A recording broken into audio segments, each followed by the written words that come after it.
Okay. I told you 1, 2, 3, 4, 5, 6,000 times. I made it obvious. Haven't I made it clear? Want me to spell it out for you? Yeah.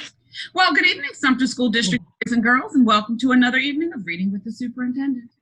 I know we've come to the end of the school year, but I just wanted to make sure you understand that we have so much fun reading with you that we've extended Evening with the Superintendent just a little while longer. And we have a lineup of special guest readers. And tonight I have one of those special guests, Mr. Wright. Hi, Mr. Wright. How are you? Well, hello, Dr. Martin-Knox. How are you? I'm doing fine. I'm just dandy. Thank you for joining us this evening.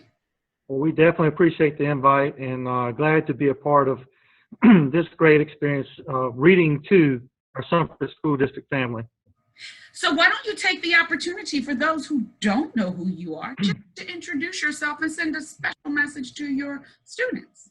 Absolutely. My name is David Wright, and I'm the proud principal of Wilder Elementary School. We are a 21st century STEAM school, and we have a lot of positive things going on at Wilder Elementary School. I guess a couple of things I want you to make sure that you're doing activities that are connected to learning and continue to read each and every day. Very important. Well, I think that was a great introduction, so thank you again for being here. But since you're talking about reading, what are we reading tonight? Well, one of my colleagues, Dr. Leach over at Millwood, read the story about the 3 little pigs. And so tonight what we want to read is the true story about the 3 little pigs. The true story? That's right, the true story of the 3 little pigs, told by the wolf. So there's another perspective. Yes, so, oftentimes there's a different side to the story or a different perspective, and of course, poor old wolf is always taking the rap. And so we're going to read about his version tonight. Okay, well, let's go ahead and begin to read this new perspective of the 3 little pigs from the perspective of the wolf. To make sure I have everyone's attention, so you know what to do. You know the routine. 1, 2, 3, all eyes on me. And then you repeat 1, 2, our eyes on you, Mr. Wright. All right. 1, 2, eyes on you. All right. So our author is John Skiska, and our illustrator is Lane Smith. The true story of the 3 little pigs by a wolf. Everybody knows the story of the 3 little pigs, or at least they think they do. But I'll let you in on a little secret. Nobody knows the real story because nobody has ever heard my side of the story. I'm the wolf, Alexander T. Wolf. You can call me Al. I don't know how this whole big bad wolf thing got started, but it's all wrong. Maybe it's because of our diet. Hey, it's not my fault wolves eat cute little animals like bunnies and sheep and pigs. That's just the way we are.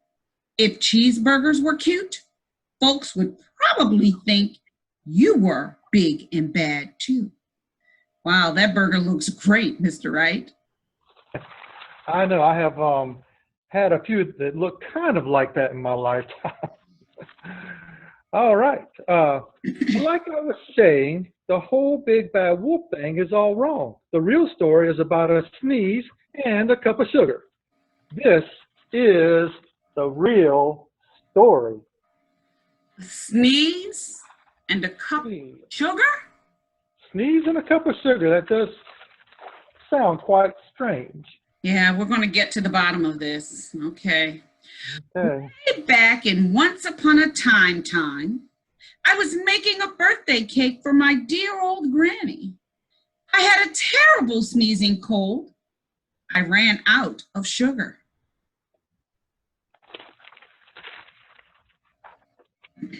So I walked down the street to ask my neighbor for a cup of sugar. Now this neighbor was a pig, and he wasn't too bright either. He had built his whole house out of straw. Can you believe it? I mean, who in his right mind would build a house of straw? Hmm. Hmm. Hmm. Out of straw, huh? Well, I Out know of straw can't protect you when we have bad weather, but let's see what happens. Let's see. So, of course, the minute I knocked on the door, it fell right in. I didn't want to just walk into someone else's house. So I called, little pig, are you in? No answer. I was just about to go home without the cup of sugar for my dear old granny's birthday cake. That's when my nose started to itch. I felt a sneeze coming on. Well, I huffed and I snuffed. I know how it feels when I'm about to sneeze. That's about the way I feel as well. And I sneezed a great sneeze. Oh, wow. Oh, my Big goodness. sneeze. Mm-hmm. Mm-hmm. Zoot tank. Oh, bless you. Gesundheit. And you know what? That whole darn straw house fell down. And right in the middle of the pile of straw was the first little pig. He had been home the whole time. It seemed like a shame to leave a perfectly good ham dinner lying there in the straw, so I ate it up. Think of it as a big cheeseburger just lying there. Mm-mm. I was feeling a little better, but I still didn't have my cup of sugar. So I went to the next neighbor's house. This neighbor was the first little pig's brother. He was a little smarter, but not much. He had built his house of sticks. I rang the bell on the stick house. Nobody answered. I called, Mr. Pig, are you in? He yelled back, go away, wolf. You can't come in. I'm shaving the hairs on my chinny chin. So we kind of heard some of this before, but kind of in a little different version. Yeah, a different version. Mm. So then the wolf proceeds to tell us this story, and he stated, I had just grabbed the doorknob when I felt another sneeze coming on. I huffed and I snuffed and I tried to cover my mouth, but I sneezed a great sneeze. And you're not going to believe it, but this guy's house fell down just like his brother's. When the dust cleared, there was the second little pig. He was sitting there like a doorknob, a wolf's honor. Wow. Got to get maybe some cold medicine for this wolf here. Now, you know food will spoil if you just leave it out in the open, so I did the only thing there was to do. I had dinner again. I was getting awfully full, but my cold was feeling a little better, and I didn't have that cup of sugar for my dear old granny's birthday cake. So I went to the next house. This guy was the first and second little pig's brother. He must have been the brains of the family. He had built his house of bricks. I knocked on the brick house. No answer. I called, Mr. Pig, are you in? And you know what that rude little porker answered? Get out of here, wolf. Don't bother me again. Wow. He was only looking for sugar, right? Just looking for some sugar. Just You know, looking for it seemed sugar. like a neighborly thing to do, to give a wolf some sugar. Well, the wolf believed he was rude. Talk about impolite. He probably had a whole sack full of sugar, and he wouldn't even give me a little cup for my dear sweet old granny's birthday cake. What a pig! I was just about to go home and maybe make a nice birthday card instead of a cake when I felt my cold coming on. I huffed and I snuffed and I sneezed once again. Then the third little pig yelled, and your old granny can sit on a pin. That pig sure is rude. Now, I'm usually a pretty calm fellow, but when somebody talks about my granny like that, I go a little crazy. When the cops drove up, of course, I was trying to break down this pig's door, and the whole time I was huffing and puffing and sneezing and making a real scene. Wow. Making a scene, huh? Absolutely. Over a cup of sugar. The rest, as they say, is history. The news reporters found out about the 2 pigs I had for dinner. They figured a sick guy going to borrow a cup of sugar didn't sound very exciting. So they jazzed up the story with all of that huff and puff and blow your house down, and they made me the big bad wolf. That's it. The real story, I was framed. Framed. That's what the wolf says. And of course, but maybe you could loan me a cup of sugar. Now tell me about that, Mr. Wright. What do you think about this whole story that the wolf has told from his perspective? Well, it seems to me like there's a lot of things that match up, but at the end of the day, there's definitely a different point of view that the pigs had and the wolf. And that's kind of, we can have a little takeaway from that too, Dr. Martin-Knox. There's always one way, there's obviously multiple ways to look at an issue or a story. So that can be a good takeaway for our children tonight. And I agree with you. And I'm going to add another thing. I'm going to add a new vocabulary word. It's called fabricate. It seems like the wolf fabricated his side of the story because things just didn't quite add up. And so the message that I would leave for our children is always tell the truth.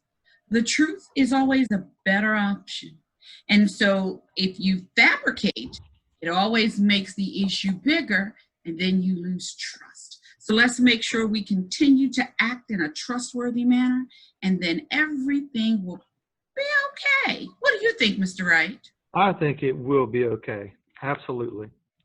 So thank you for sharing the perspective of I'm going to continue to call him the big bad wolf because he just did not sell me on this. He sure didn't, did he? He didn't sell me because he also didn't see Granny in here at all. So I don't know. And I get that he had a cold and it just was a coincidence that he sneezed every time he approached their house. That did seem kind of odd that when he had to sneeze that it was going to be right at a house. I guess the straw could have made him sneeze. True, maybe. But maybe. It just seems like a fabricated story from the wolf. And I think so too. I'm going to stick with the story that we read with with Dr. Leach, and that's the story, and I'm going to stick with that one. Okay. Well, you see, if we go back to the very beginning, it says by a wolf. So he definitely can put his own little twist on it. He did.